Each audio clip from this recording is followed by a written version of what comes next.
Hypernyms and hyponyms. Let's get started. So, what's a hypernym?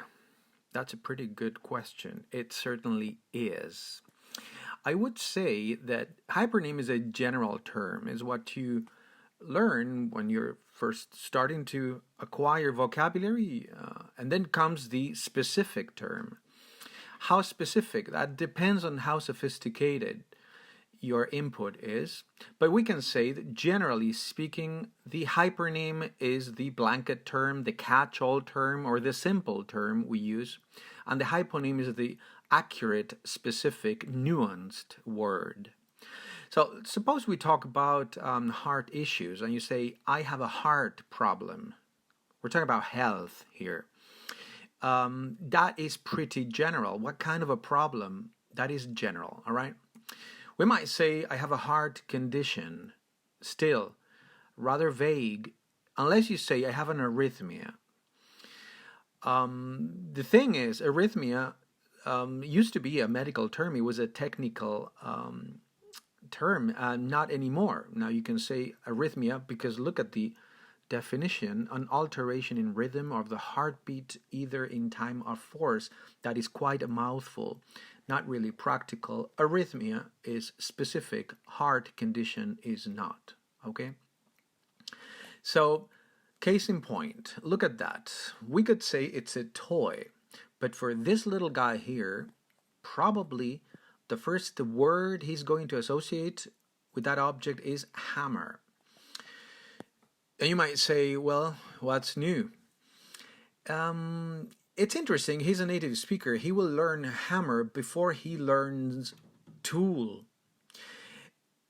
Funnily enough, tool is the word that a learner acquires first. So if we look at that toolbox and you are an intermediate speaker, you might say, well, that's a box full of tools. And the teacher asks you, okay, can you name any of those tools there? Like this one? Or this one, or this one, and then you realize that that is not simple vocabulary, it's quite specific. You might be entitled to say, well, I'm not supposed to know all of those. Well, maybe not all of those, but those three are pretty simple. You don't need to be a carpenter to just know that in your own language, okay?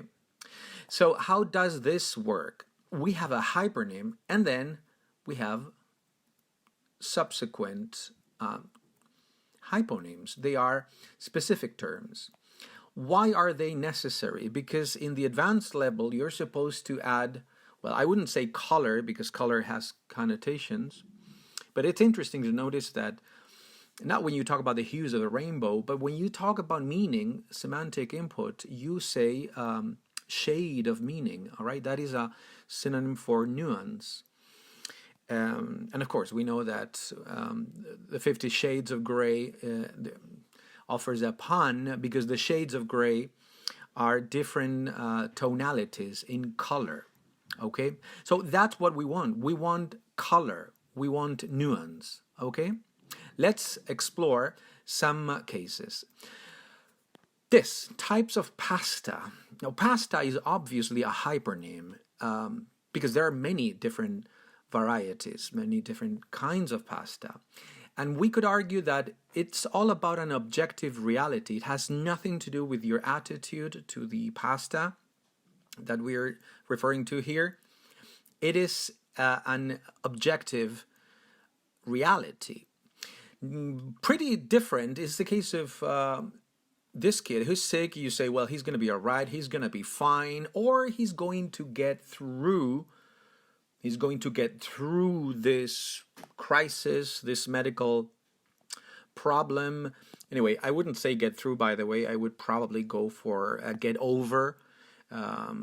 Anyway, he's going to get well. There are other alternatives. But the underlying idea here is that if we use a verb, a phrasal verb, now pull through might be more appropriate because it is specific to a crisis, a difficult situation. Muddle through is also possible for other kinds of circumstances. So in this particular case, it's not so much about the reality of going through a difficult, a tough situation, but the actual specific circumstances that require maybe the use of pull through. Okay. A third example we find in this case, this is a rejected lover. Okay, that's the woman rejecting him. Now, reject is pretty general. It doesn't really offer nuance. So we might say, and I found this in a dictionary, about a certain actor that plays the role of a young lover, blah, blah, blah, by his mistress.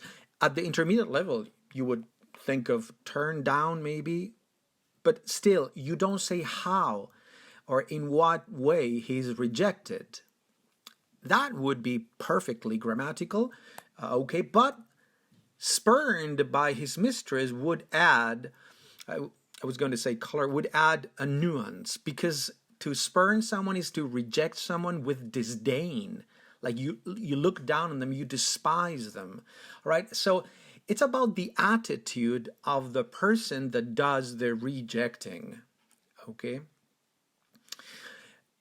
Two examples we find in deriving from the word attack. Now, attack is pretty general, but we don't know how or what you do.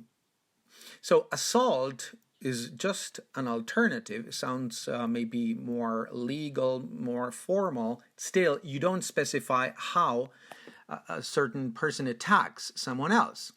So we have two kinds of attack, the verbal attack or the physical attack.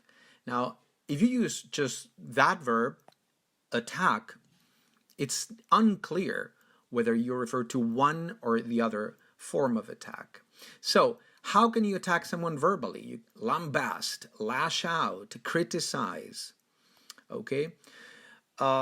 Criticize would be actually quite neutral because it doesn't really explain how you criticize. What is your intent? In the case of physical attack, we can say kick, which you can only do with your feet. Beat up, it's a very dramatic verb. Punch, you can only do with your fist. So it is not really sophisticated vocabulary. It is just a tad more specific than just plain attack. Now, hit. Can I hit someone and refer to a verbal attack? Probably not, okay? Not a good idea. But can I strike someone? Yes. Can I strike someone when you mean a physical attack? Yes. Hit can also be used for a physical attack. Still, hit is not specific enough to plant a mental picture of what the action was. So, two more examples are offered by the verbs give and walk. And in this particular case, you're not so much trying to explain how you give, but what you give. Think of these instances. We have the verb donate. Now, what is the first object that springs to mind? What can you donate? Do you donate a lesson? Do you... I'm going to give you an example. Do you donate an example? Not really. Pitch in. What do you pitch? When you say everybody has pitched in, what are we talking about? Money. How is that different from donating money? Well, look it up.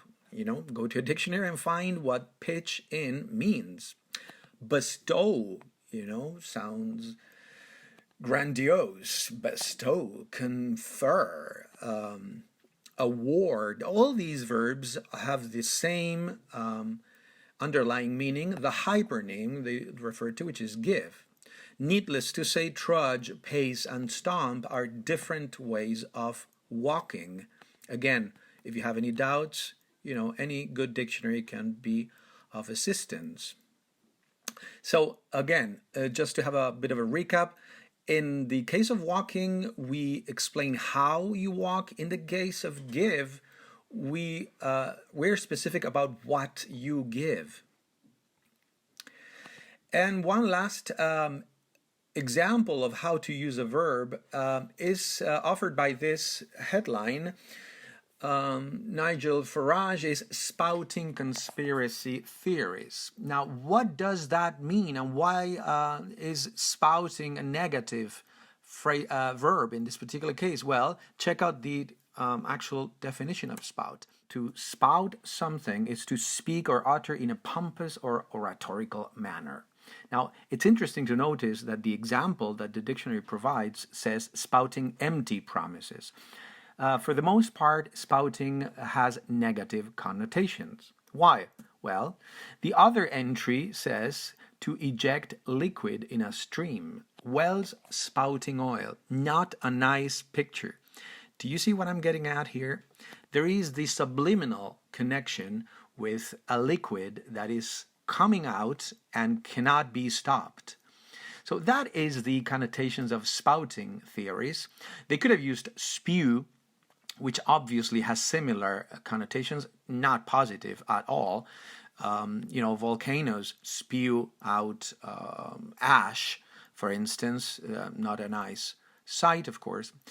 Or dish out, which is just, to give out freely. That would be the connotation. It's free.